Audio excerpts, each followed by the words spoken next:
All right, so again, the same paper, right? This is May, June 23 and paper 2 question number 2, right बच्चों? तो अब ये question हमसे क्या कहता है? Chlorine is reactive element. It forms many compounds, all right? Then they are saying complete table 2.1 to show the maximum oxidation number of the element sodium to phosphorus in their chlorides. All right, I think this is quite easy for all of you. We know this sodium is from group number 1, so it can maximum donate or share its electron for bonding 1, right? So it should be +1, and magnesium +2, aluminum +3, silicon +4, phosphorus +5, right, every one of you? Yes, sir.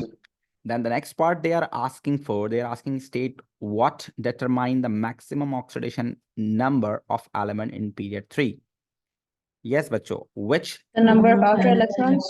Very good. It's quite simple. You can simply say, sir, the number of outer shell electrons determine the oxidation state for the element. Very good. So the number of outer shell electrons. Very good, every one of you. Perfect. Very good. Then later on, they're asking for an excess of cold water is added to the chloride of silicon. All right. Write an equation for the reaction between an excess cold water and the chloride of silicon. So it's quite simple. This is chloride of silicon, means SiCl4. It's a simple molecular structure. You're adding excess water into it. So what's the product that is going to be formed, bacho? It is silicon dioxide along with HCl molecule. Very good. Perfect, bacho. So we have 4 chlorides, so we can write 4 over here and 2 over here. So this would be the balanced chemical equation for this reaction. It's quite easy. हमने इसको अपने notes में लिखा हुआ है. I think आपके पास होगा, आपको याद होना चाहिए. Suggest the pH of the solution produced in part B1. देखो बोल रहा है solution की pH बताइए, and in this solution we have HCl, right? So आपने HCl को देखते हुए pH बतानी है. तो कितनी होनी चाहिए बच्चों? 3 अच्छा, कोई मसला नहीं है, आप 1 2 3 4 भी बता सकते हैं, इट्स फाइन. इसकी रेंज मौजूद है हमारे पास. तो it is depending on the amount of hydrogen chloride absorb in the solution, right? तो जो पानी में डिजोल्व हो जाएगी तो उस हिसाब से आपके पास एसिडिक सॉल्यूशन होगा. और साथ साथ क्योंकि यहाँ पर SiO2 भी मौजूद है which is a weak acid, और you can say that it is also acidic, लेकिन ये पानी में इनसॉल्युबल होती है. तो कुछ एक्सटेंट तक अगर ये सॉल्युबल हो भी गई, बहुत कम या आप कह लें ना होने के बराबर भी डिजोल्व हो गई, तो इसका थोड़ा बहुत इफेक्ट अगर आया भी तो आप उसके हिसाब से ऊंचे नीचे कर सकते हैं, कोई मसला नहीं है. सो मैं यहाँ लिखूंगा 2. ठीक है भाई, बाकी आपकी मर्जी, आप 1 लिखें, 3 लिखें, 4 लिखें, चलेगा. देन उसके बाद यहाँ लिखा हुआ बच्चों, an excess of cold water is added to the chloride of phosphorus as well. All right, write an equation for the reaction between excess cold water and the chloride of phosphorus. So chloride of phosphorus में आपके पास situation क्या होती है बच्चों? Chloride of phosphorus जो ज्यादा अच्छा stable है वो है PCl5, राइट बच्चों? तो आप इसके अंदर अगर फॉर सपोज पानी ऐड करते हो तो आपके पास क्या बनेगा बच्चों? आपके पास बनेगा फॉस्फोरिक एसिड, राइट बच्चों? H3PO4 along with HCl. ठीक है ना, क्योंकि 5 क्लोरीन है लेफ्ट हैंड साइड पर, so we can write 5 over here. और फिर ये हो गया आपके पास ऑलमोस्ट बैलेंस, 5 और 3 8 हाइड्रोजन हो गया, तो हम यहाँ लिख सकते हैं 4, राइट बच्चों? Is it right? Yes, sir. Then again, they are asking for suggest the pH of the solution produced in C2. Now, this is a combination of 2 strong acids. तो क्या होना चाहिए बच्चों? Again, this should be 1 और 2. आपकी मर्जी, आप दोनों में से कुछ लिख सकते हैं, 3 भी लिख सकते हैं आप, कोई मसला नहीं है. ठीक है भाई, तो इसको आपने लिख दिया. उसके बाद है हमारे पास next part, they are saying write an equation for the reaction of chlorine with water. देखिए पूरा ग्रुप 7 ही यहाँ पर आ गया एक तरह से, जैसे हमें नजर आ रहा है. तो अगर हम क्लोरीन को पानी के अंदर डिसॉल्व कर दें तो बच्चों क्या सिचुएशन होती है हमारे पास? आपको ये बात पता होनी चाहिए कि this is partially soluble in water. Chlorine partially soluble होती है, तो आपके पास बनेगा HOCl हाइपोक्लोरस एसिड और HCl, राइट बच्चों? Yes, sir. So you need to know this. Then later on they're asking for write an equation for the reaction of chlorine with hot NaOH. ये भी आप इसको काफी मर्तबा मैंने कराया आप लोगों को, और ये याद भी करना है आपने. बड़ा बड़ा इंपॉर्टेंट पार्ट है ये, आपके सिलेबस का अच्छे से याद करेगा. हॉट के साथ अगर रिएक्शन होता है तो आपको पता है क्या बनता है? NaClO3. और अगर ये कोल्ड होता तो NaClO बनता फिर खाली, ठीक है ना। तो ये दोनों चीजें आपको ऑब्वियस होनी चाहिए, पता होनी चाहिए, यही इसके अंदर सबसे इंपॉर्टेंट चीज है। साथ में बनता है NaCl दोनों में ही, और साथ में बनता है पानी दोनों के अंदर ही, राइट बच्चों, ये पता होना चाहिए। The Yes, only sir. Difference that you need to see is NaClO3 और NaClO। कोल्ड और हॉट में ये डिफरेंस है, और फिर आप इसको क्या करोगे बच्चों, बैलेंस करोगे। तो जब आप इसको बैलेंस करने जाओगे तो हम क्या करेंगे, सबसे पहले इसके यहाँ पर हम 2 लिख देते हैं। 2 लिखने से ये क्या हो जाएगा आपके पास, इवन हो जाएगा, 2 3 6। तो यहाँ पर अगर मैं 6 लिख दूँ तो ऑक्सीजन बैलेंस, एंड रिमेनिंग आपके पास कितने हो गए, NaCl NaCl ओ एन को भी बैलेंस कर लेते हैं, 1 मिनट। इसको हम बैलेंस करते हैं किस तरह से, यहाँ अगर मैंने 6 लिखा तो ये 1 और ये हो गया 5, Cl हो गया हमारे पास 5 और 1 6, तो यहाँ लिखेंगे हम 3, ये हो गया बैलेंस। ऑक्सीजन कितने हो गए, इट वुड बी आपके पास 6 हाइड्रोजन है और 3 ऑक्सीजन है, तो it should be 3 water molecules, right बच्चों। Yes, sir. Sir, Yes, sir. which chapter is the chlorine plus water reaction? बेटे ये हमने पूरा का पूरा ग्रुप 17 में किया था, इनऑर्गेनिक में। पूरा ये पूरा क्वेश्चन, ये पूरा मुझे तकरीबन वहीं आपको मिल जाएगा। उसके अलावा जो ऊपर वाला सिलिकॉन और फास्फोरस वाला है, ये आपको पीरियोडिसिटी में भी मिल जाएगा, ठीक है। Thank you, sir. All right. चलिए, the next part is asking about bleach is used as a cleaning product to kill bacteria. It is made by adding compounds like sodium chlorate to water. Identify the formula of the ion present in bleach to kill bacteria. भाई तो bacteria के किल करने के लिए जो आइन यहाँ मौजूद है वो है क्लोरेट आइन, विच इज ClO। और क्योंकि सोडियम +1 होता है तो सोडियम हटा दोगे तो बाकी वाला पार्ट माइनस रह जाएगा, -1, राइट बच्चों। Yes, sir. Then the next part is sodium chlorate reacts with hydrogen peroxide to produce sodium chloride, water and oxygen. Construct an equation for this. अब देखो उसने सब कुछ ही बता दिया, तो इसमें क्या परेशानी है। आपने लिखा सोडियम क्लोरेट, उसने बोला ये रिएक्ट कर रहा है हाइड्रोजन पेरोक्साइड के साथ H2O2। जब आप इसको रिएक्ट कराओगे तो बनेगा सोडियम क्लोराइड, साथ में क्या बनेगा, वाटर, साथ में बनेगा ऑक्सीजन गैस। तो सब कुछ ही उसने बता दिया, तो इसमें किस बात की परेशानी है, ठीक है बच्चों। Sir, we don't need to Yes. know this reaction, right? We don't need to know this reaction because this is not the part of our syllabus. They are just asking to write the equation by just looking at the names of the compounds, right?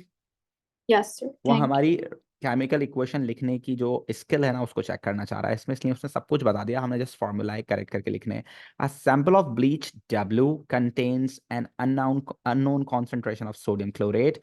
10 centimeter cube of W is this diluted with distilled water to make a total volume of 100 centimeter cube. I think ये सवाल मुझसे अबीर ने पूछा था, मुझे ऐसा क्यों याद पड़ रहा है।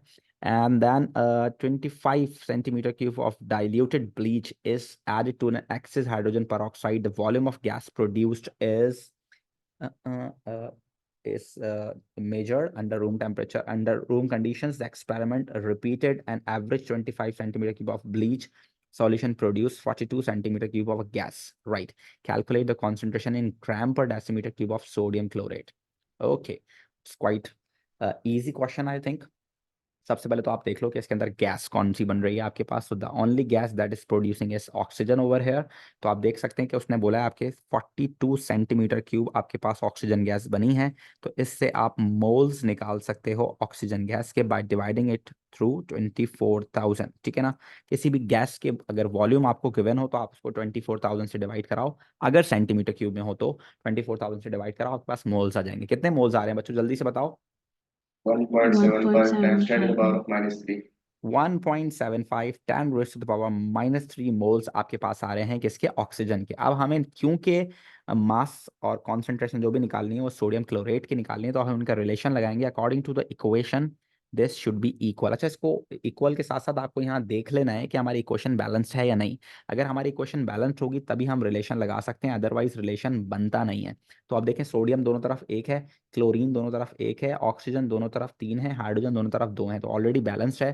तो इसका रिलेशन हम यूज कर सकते हैं। ऑक्सीजन भी 1 है, सोडियम क्लोराइड भी 1 है। So what ever the number of moles of oxygen produce, this is actually the moles of sodium chlorate, but you need to keep remember in 25 centimeter cube of dilute bleach।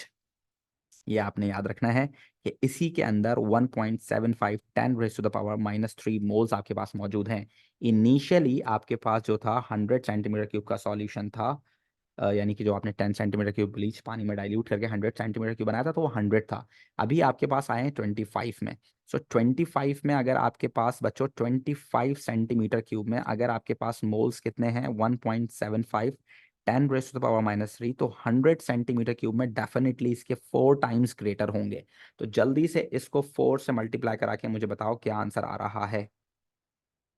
7 multiplied by 10 to the power of -3 7 multiply by, multiplied by 10 to the power of -3. अच्छा जी ये हो गया 1.75 1.75 हो गया, ठीक है 3.5 और 7, ठीक है। तो ये आ गए आपके पास total moles of sodium chlorate in diluted solution. It is 100 centimetre cube of dilute W, or you can even say that it is also 10 centimetre cube of W। ठीक है भाई, ये दोनों बातें एक ही हैं क्योंकि पानी के अंदर आपने सिर्फ इसको डाइल्यूट किया है, नंबर ऑफ मोल्स तो चेंज नहीं हो सकते ना उससे। तो ये आपके पास आ गया बच्चों क्या, ये आपके पास आ गया बच्चों मोल्स 10 सेंटीमीटर क्यूब में, ठीक है ना। कॉन्सेंट्रेशन हमें W की निकालनी, तो 10 सेंटीमीटर क्यूब में है ये मोल्स। 100 पे तो हमने इसको डाइल्यूट किया था, ठीक है। वो इनिशियल वाला हमसे पूछ रहे होंगे डेफिनेटली, यहाँ पूछ रहा है कैलकुलेट द कॉन्सेंट्रेशन इन ग्राम पर decimetre cube of sodium chloride, ठीक है। सोडियम क्लोराइड का पूछ रहा है इनिशियली वाले का, ठीक है भाई। तो अब हम इसको क्या करेंगे, हम इसकी कॉन्सेंट्रेशन निकालेंगे। कॉन्सेंट्रेशन का यूनिट क्या होता है इनिशियली, इट इज मोल पर डेसीमीटर क्यूब। आपको वैसे तो ये वाला यूनिट पता होना चाहिए, तो मोल्स रखे हमने ऊपर, ठीक है ना, विच इज 7 10⁻³ और वॉल्यूम है हमारे पास 10, और क्योंकि सेंटीमीटर क्यूब है तो डिवाइड बाय 1000 करेंगे, तो ऊपर ही लिख देता हूँ 1000 में, ठीक है। चलो जल्दी से बताओ 7/10 कितना आ रहा है, कितने हो गए आपके पास, 0.7। 0.7. 0.7 आपके पास कॉन्सेंट्रेशन आ गई इन मोल पर डेसीमीटर क्यूब, बट हमें चाहिए इन ग्राम पर डेसीमीटर क्यूब। तो मोल से ग्राम में जाने के लिए we simply multiply with mr। अगर हम मोल से ग्राम में जाएंगे तो we can simply multiply with mr, और mr कितना होगा इसका बच्चों, Na का हो गया 23, Cl का हो गया 35.5, ऑक्सीजन का हो गया 16। कितना आ रहा है बच्चों जल्दी से बताओ। 74.5. 74.5 से आप इसको मल्टीप्लाई करा दो जरा, पता चलेगा कि कितना आ रहा है आपके पास। 52.2. 52.2 ग्राम पर डेसीमीटर क्यूब हमारे पास आ रहा है यहाँ पर answer, which is the concentration of this bleach. Is it right every one of you? कोई सवाल है तो पूछिए Sir, जी Do we भैया। always multiply by the MR to go from moles to Whenever you have the concentration in mole per decimeter cube, तो देखो पहले अगर आप केमिस्ट्री को सॉल्व कर रहे हो ना चीजों को, तो आपके दिमाग में ऑब्वियस होना चाहिए कि आप लोग कर क्या रहे हो, ठीक है ना। ऑब्वियस का मतलब ये हुआ कि आपको पता होना चाहिए कॉन्सेंट्रेशन एक्चुअल में है क्या चीज। कॉन्सेंट्रेशन का मतलब सिर्फ इतना सा है कि आपने 1 लीटर के अंदर कितने मोल्स रखे हुए हैं। फॉर सपोज जैसे मैं आपको बोलूं कि आपके पास 1 लीटर की पानी की बोतल है, ठीक है ना। उस 1 लीटर की पानी की बोतल के अंदर अगर टोटल 1 लीटर पानी की बोतल है और आपने उसको पहले से उसके अंदर 2 जो है टीस्पून शुगर डिसॉल्व की हुई है, तो इसका मतलब है you have 2 teaspoon of sugar in total 1 litre solution, ठीक है ना। एक पूरे लीटर सॉल्यूशन में आपके पास 2 टीस्पून किसके हैं भाई, शुगर के हैं। ये होती है कॉन्सेंट्रेशन, ठीक है ना। 1 लीटर के अंदर या 1 डेसीमीटर क्यूब के अंदर आपके पास कितना सॉल्यूट मौजूद है, तो वो मोल्स में गिवन है हमें। अगर हम उसका मास निकालना चाहें तो उस मोल्स को अगर हम mr से मल्टीप्लाई करेंगे तो मास आ जाएगा। मास तो उसी फॉर्मूले से निकाला जो नॉर्मली हम लोग निकालते हैं, मोल्स इनटू mr। लेकिन अब हमें जो बात पता चली है वो ये पता चली है कि 52.2 ग्राम्स 1 लीटर में है। अब हमने कॉन्सेंट्रेशन को मास में कन्वर्ट कर दिया बस। लेकिन कॉन्सेंट्रेशन क्या होती है, मोल पर लीटर सॉल्यूशन, यानी कि 1 लीटर में कितने मोल्स हैं। तो अगर आप मास निकालना चाहो तो मल्टीप्लाई करा दो mr से, तो अब आपको पता चल गया मास कितना है, बट 1 लीटर सॉल्यूशन का पता चला है। सही है। Yes, sir. Thank you so much. और किसी का कोई सवाल? जी सर, सर ये जो हमने 10 सेंटीमीटर क्यूब को वाटर में जो डिस्टिल करवाया है तो उसकी कॉन्सेंट्रेशन चेंज नहीं होगी इससे? नहीं बेटे, आपकी कॉन्सेंट्रेशन डेफिनेटली चेंज हो गई होगी, डाइल्यूट हो गया होगा, लेकिन नंबर ऑफ मोल्स तो चेंज नहीं होंगे ना बेटे, ठीक है। कॉन्सेंट्रेशन आपकी डाइल्यूट हो गई होगी, लेकिन हमने कॉन्सेंट्रेशन 100 वाले की नहीं निकाली, हमने किसकी निकाली है, हमने निकाली है 10 वाले की, ठीक है ना। तो अगर आपको 100 वाले की कॉन्सेंट्रेशन देखनी है तो आप सिंपल देख सकते हो कि 0.7 अगर आपकी मोल पर डेसीमीटर क्यूब है किसमें, आपकी है 10 सेंटीमीटर क्यूब में, तो आपके पास बच्चों 100 वाले सॉल्यूशन जो होगा जो आपने डाइल्यूट किया है उसके अंदर आपके पास कितनी होगी कॉन्सेंट्रेशन, दैट मस्ट बी 0.07 मोल पर डेसीमीटर क्यूब, है ना भाई। जी sir. So this is the thing that you need to keep remember. Okay, Any okay, other sir. question बच्चों? किसी का कोई सवाल नहीं है? Done? Yes, All sir. right. Also. ठीक है. Let's move on towards the next question.